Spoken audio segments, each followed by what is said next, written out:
Hey guys, good morning, good morning. It's me, Lisa, the Love Coach from lovequestcoaching.com. That's lovequestcoaching.com. I'm coming to you with my morning routine, part of it anyway. Basically, I start every day with some readings, and I figured I would share with you today because I feel like there's a lot of energy happening in the world, and I don't know, I just was like inspired to share what I do with you. So basically, I begin with different readings from different books that I was able to manifest in my life in the last 8 months. Mainly actually within the last 4 because I moved. And I don't know, I just got really into my faith in 2020 more so than ever. I was progressing in that way since 2015. It's amazing how when things go awful in your life, you often are inspired to come to your faith. And for me, I was raised Christian Catholic, and I wasn't really like a big church person. I kind of detected a lot of BS, a lot of corruption, a lot of just, from little, I was always incredibly intuitive, and I can size up BS pretty fast. It was just this inner thing that I always had. So you can imagine how my BS meter is like ding, ding, ding, ding, ding since, March of 2020. So that said, when I feel that way, I know I can go straight to God, straight to Lord Jesus Christ, and all will be well. I will feel peaceful. And in doing so, my life starts to open up. More opportunities, more amazing people to connect with, just abundance, right? Just more. And it's as if I'm being guided and steered, and the things that I would often try to control, I know how to let it go and like give it to God and just be like, God, guide me, because I'm feeling this way and I don't know and I'm confused, but I know I'll come to peace and you will whisper to me and I will know what to do. So that being said, I begin with this book that has a daily reading. It was recommended to me by a friend of mine. It's called Jesus Calling, Morning and Evening by Sarah Young. And it's really thick and yummy because it's every day a morning and evening prayer. So I begin with the morning of December 16th, but if you're finding this and it's not December 16th, that's okay, because I believe whatever is in our feed is what we need. See? Whatever's in your feed is what you need. So that's why it's so important to curate your social media so that your social media feed is nourishing you and not depleting you. That means getting rid of friends, getting rid of toxic engagements with people. It means being incredibly disciplined about who you're letting in your space so that you have upliftment and you have things that nourish you and not things that deplete you. So let's begin. I am speaking in the depths of your being. Be still so that you can hear my voice. I speak in the language of love. My words fill you with life and peace and joy and hope. I desire to talk with all of my children, but many are too busy to listen. The work ethic has them tied up in knots. They submit wholeheartedly to this taskmaster, wondering why they feel so distant from me. Living close to me requires making me your first love and your highest priority. As you seek my presence above all else, you experience peace and joy in full measure. I also am blessed when you make me first in your life. While your journey through life in my presence, my glory brightens the world around you. Isn't that nice? So nice. So basically, the summary is stop working so much, work from a place of joy, work from a place of inspiration, most of all, work from a place of service. When I turned my business over to God, people ask me all the time, you don't advertise? Like, how do you get clients if you don't advertise? I'm like, I do videos, I create content. And the way I create content is I ask God, like, okay, what am I doing today? Who do I need to talk to? What words do I use? Put the words in my mouth. I will give them to the people on your behalf. I am in servitude to you. you are the CEO of my business, God, and I work for you. So when I started to make that kind of shift, I felt so much better and easier because it wasn't all on me. I was like, God, you bring me my clients. I'm like, Jesus Christ will bring me my clients. I'm like, I don't even burden myself with that. I'm more into the creativity of it and the execution of it. I look at it as a divine assignment.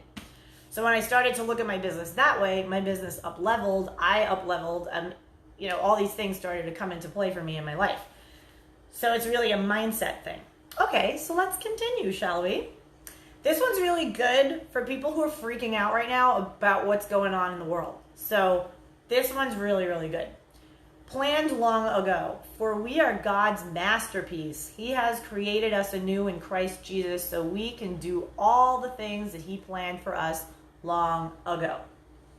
As in a movie, there will be twists and turns in your life story. There will be scenes in your life that on their own just don't make sense. Like what's going on right now in our world. I know many people are scratching their heads like, what the hell Twilight Zone am I living in right now? So check it out. If you stop right there, though, with the craziness and the divorce, the sickness, the loss, it would look as though things didn't work out, as though a dream has died. You might be in a difficult scene right now, but that's not your final scene. And that's not how your story ends. You have an expected end. The creator of the universe, the Most High God, has already planned it for good and not for harm. If you keep moving forward, there's going to be another twist coming, but this time it'll be a good break, a promotion, a restoration, some sort of healing. God knows how to weave it all together. He has already established the end. So if you're freaking out about what goes on, what helps me is like I'll see something out there on, online or whatever, a piece of content, and I'm like, oh my God, like the world is ending or whatever. But then I'm just like, all right, you know what? God already figured out the ending, so I'm just gonna, live joyously and peacefully in my own home with my dog, doing my work, just, finding my center and let God handle all the rest. And, that's what faith is. It's, belief in the unseen. So when you sit here and you're like, it's all good. God has this all sorted out. God is in control. It absolves you from feeling like you need to control everything. So that's just like what's helpful for me. That's what's helped me really up level a lot in 2020. And I declared 2020 as the year of an up leveling, and it certainly up leveled my life. And that didn't come with loss and big decisions and people exiting my life and making space for whatever's coming. Not easy decisions by any means, but necessary decisions. Leaving a city, leaving friends, leaving a city that I knew for 10 years and now moving to some place that I don't know anybody, and now I'm making new friends. But it's just really interesting how when you get uncomfortable and you decide to just trust God, everything works out. Everything always works out. So I read from another book. Dear Lord, thank you for the gentle reminder that this life is temporary and also our difficult circumstances. It's easy to feel overwhelmed because this life is all I know. Help me lift my eyes to you from where my help comes. Inspired by Psalm 12:1-1. So it's just a matter of, getting into your groove and understanding that you're not alone and that the stuff that you want in life, you are worthy of all of it. And it was inspired by God. So if, God tells you about a guy that you want to be with or a girl that you want to be with or something in your relationship that needs to change, like you're being inspired by God all the time. So God wouldn't inspire you and put a thought in your head that couldn't become reality. And it's your doubt that makes it not come to pass. But if it's a thing in your brain, it means that was put there by God, therefore it can happen. So we continue. So we may boldly say, the Lord is my helper. I will not fear. What can man do to me? Hebrews 13:6. To some degree, most of us want to be well thought by others, but seeking approval can be costly. When we are preoccupied with what other people think of us, we unwittingly shift our focus away from God. Of course, Christians are called to love other people, Mark 12:31, but the Bible warns about seeking the approval of others. Paul wrote, "Am I now trying to win the approval of human beings or of God? Or am I trying to please people? If I were still trying to please people, I would not be a servant of Christ." Galatians 1:10. Christ followers are called to live for God's approval, 2 Timothy 2:15. When we are mindful that the Lord is our constant source of help, we can rest in the fact that regardless of what other people say or do, we have no reason to fear. Then the prayer is this: Father, please help me to be kind and loving to all people, but to live my life as an audience of one. I am only committed to pleasing you. Wow. That's a mic drop. That's what I call a godly mic drop. Amazing.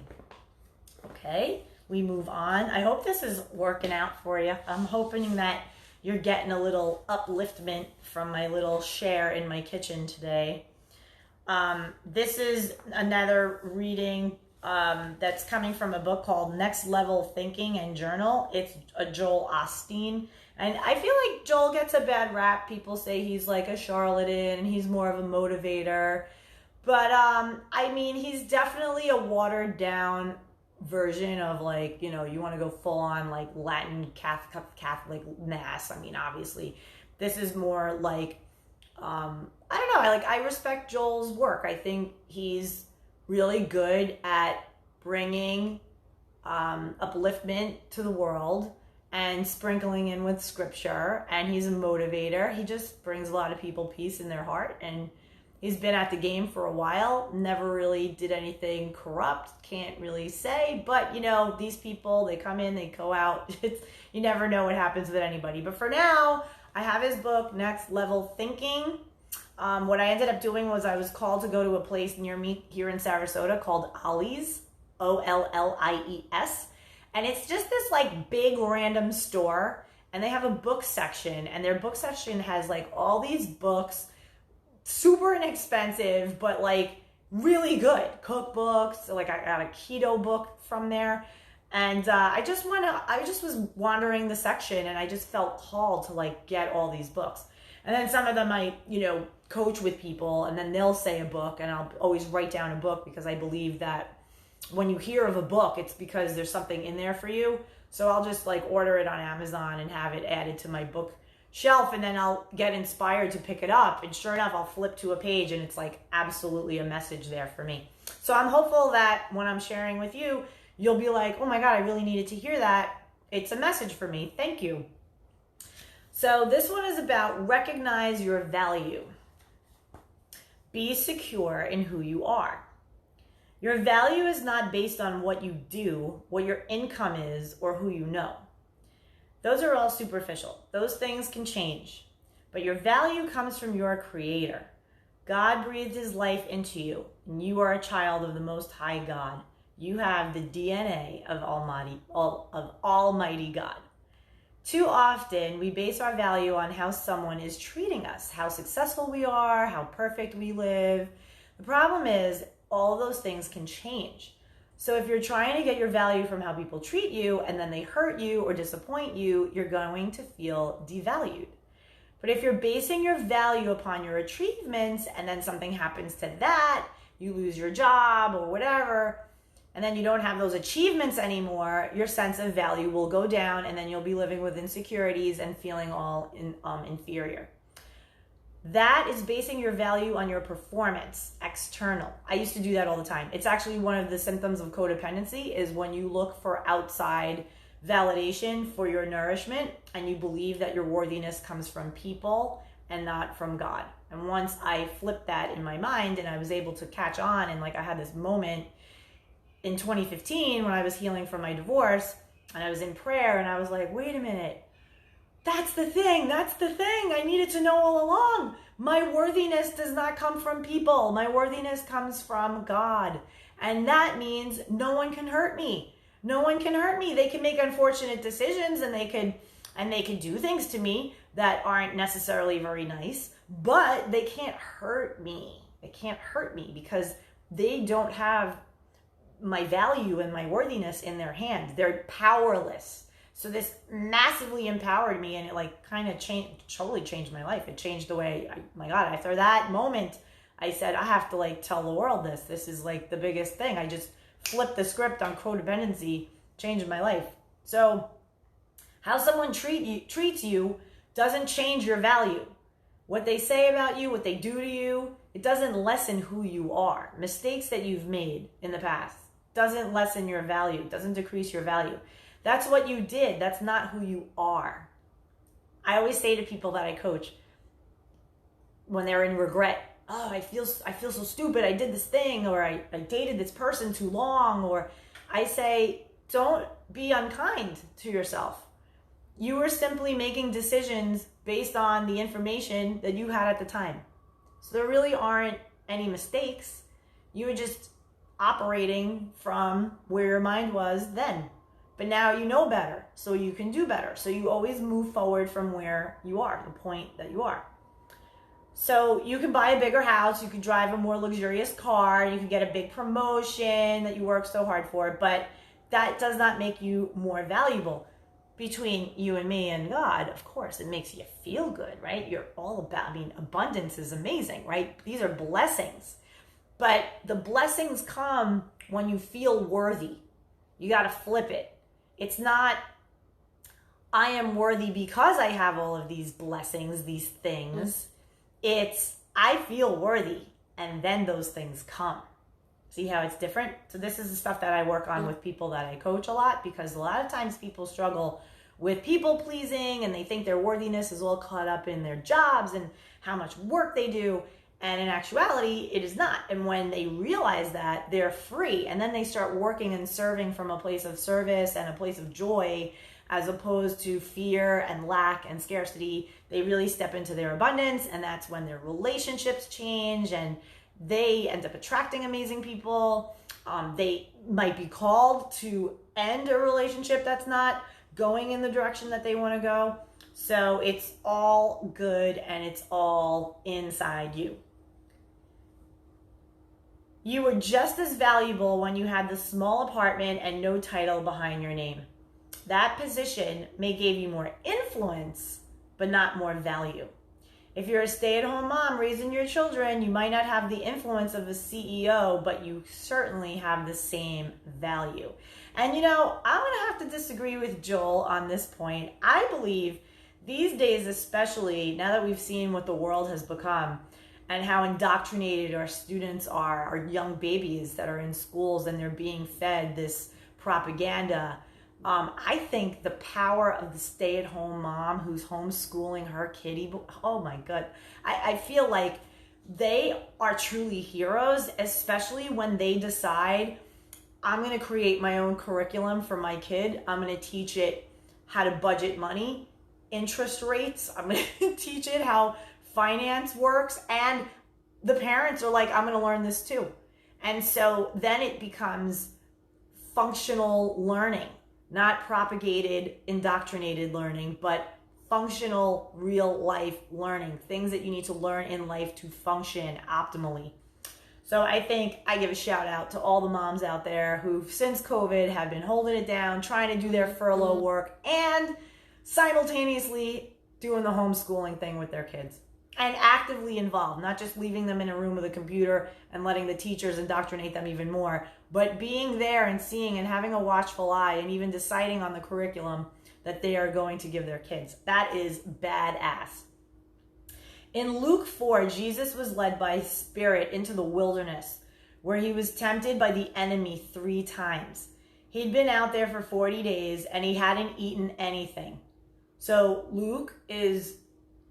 Jesus is out there in the wilderness. Let's just paint this picture right now, because I love doing this. I love reading this stuff and just like making it a movie in my mind. So Jesus, I have a super chill relationship, loving relationship with Jesus. I talk to Jesus like he's my boy, like my friend, my best love, my truest partner, amazing. And God too, right? So there's Jesus. He's starving. He's out in the wilderness, right? He's chilling out in the wilderness. starving. And the enemy says to Jesus, if you're the Son of God, tell this stone, right here, stone on the floor, on the ground, to become bread. He was trying to get Jesus to base his value on his performance. The enemy was saying, if you turn this stone into bread, then you can prove that you're the Son of God. You performed a miracle. And Jesus was like, no, I'm not doing it.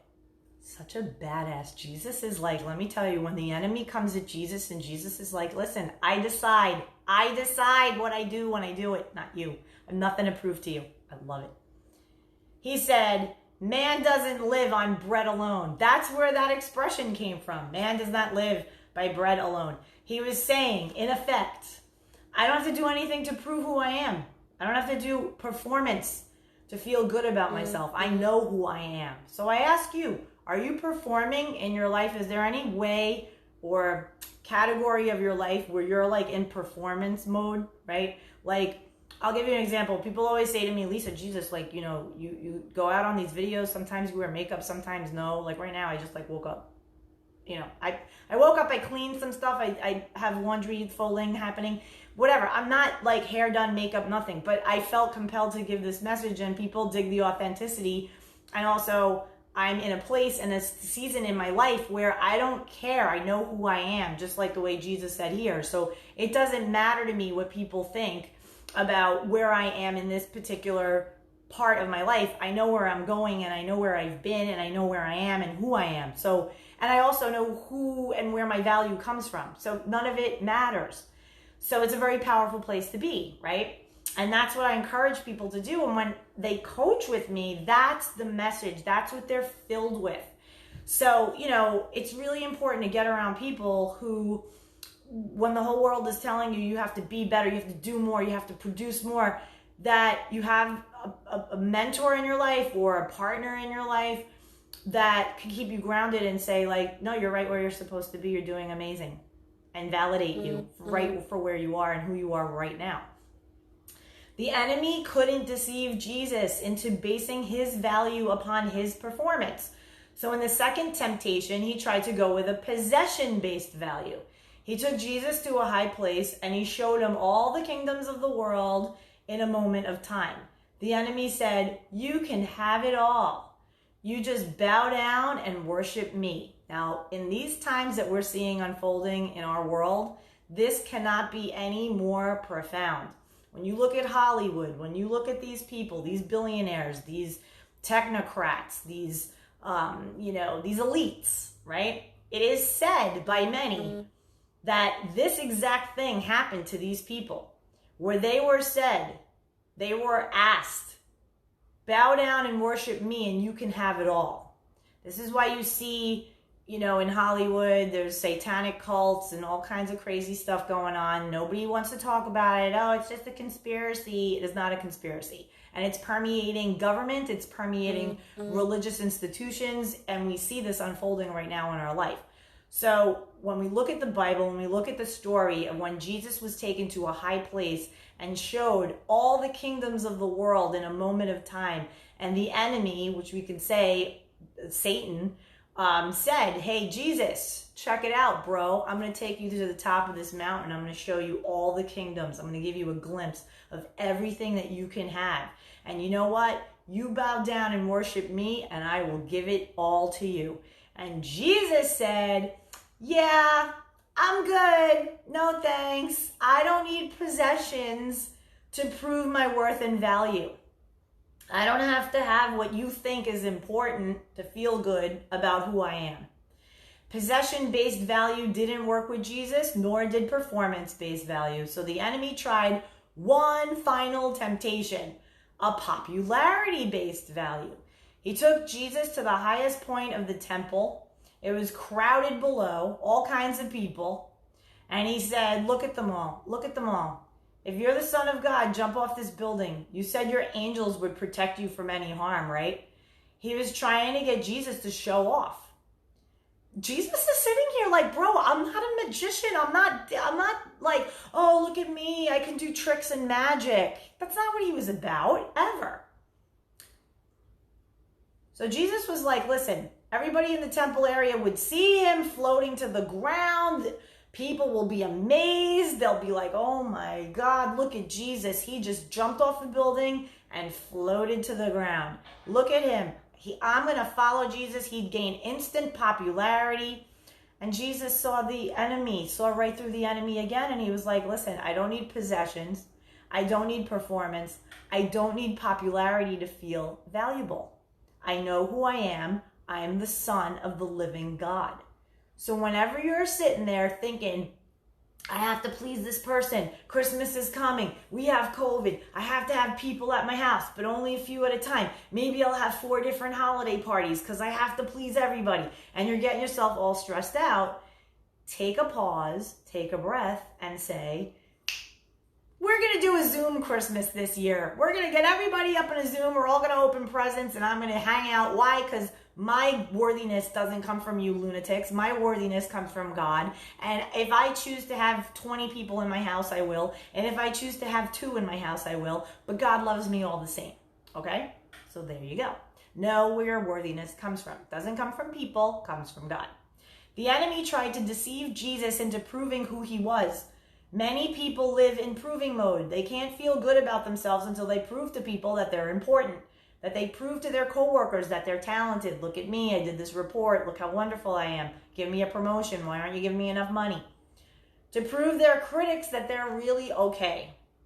There's a constant struggle going on in their lives. They're always having to outdo, outperform, outdrive, outdress somebody else. It's as though you're running on a treadmill that never stops. I call it the hamster wheel of life. I lived on it. It's a disaster. It's exhausting. I got off the hamster wheel of life and now living way more like just peacefully and happily and getting more accomplished because I'm not doing it by myself. I'm being called to it instead of making it happen, gotta make it happen. It's like, no, I wait for the call. Like, okay, Lisa, now. And then I'm like, all right, I'll do it. It's as though you're running on the treadmill, right? It's very freeing when you realize that you don't have anything to prove to anyone.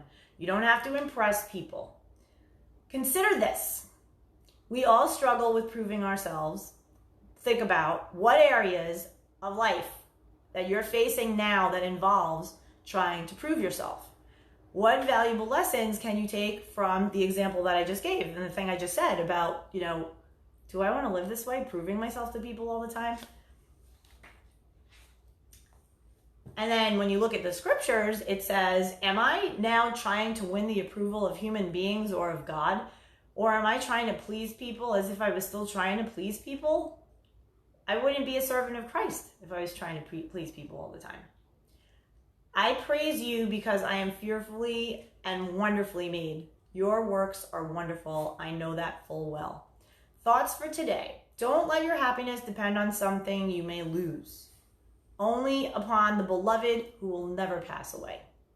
Satan's purpose is to take you from, this is good. Satan's purpose is to take from you what God has given you. Think about that when you're thinking about what's going on in the news.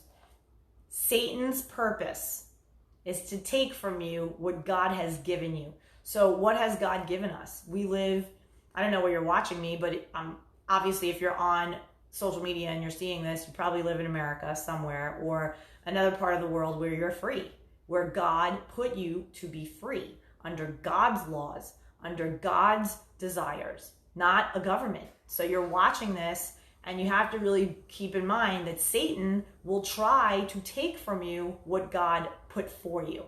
Love that. My worth is what I am worth to God, and that is a marvelous, great deal. For Christ died for me. Okay, so there's the last book, everybody. I am so grateful that I was able to do this little exercise with you, my morning routine, getting into spirit, getting into my faith, conquering the day with the power of God at my back. So much love to everybody. And if you are in a situation in your life where you want a blast of goodness and yummy nourishment, and some guidance and just some clarity, like maybe there's something going on in your life and you're just like, I've been with this thing and it's just like eating at me. You don't have to live like that, right? So get in touch with me. You could PM me. You can find me at lovequestcoaching.com. There, I have a free love life assessment form. And when I say love life, I don't just mean it in terms of another person, you with another person. When I say a love life assessment, it's how are you living a life of love? How are you living with love in your life? Single, married, in a relationship, out and about, dating and whatever, or full on cool by yourself? How are you living with love in your life? So you can check out the Love Life Assessment for free at lovequestcoaching.com, or you can just get in touch with me directly and we can schedule a session and we can get you the clarity and the answers that you have inside of you all along. You come with the answers and I come with the questions that help you get to the answers. So I hope to connect with you soon. Thank you so very much and have a blessed, lovely day.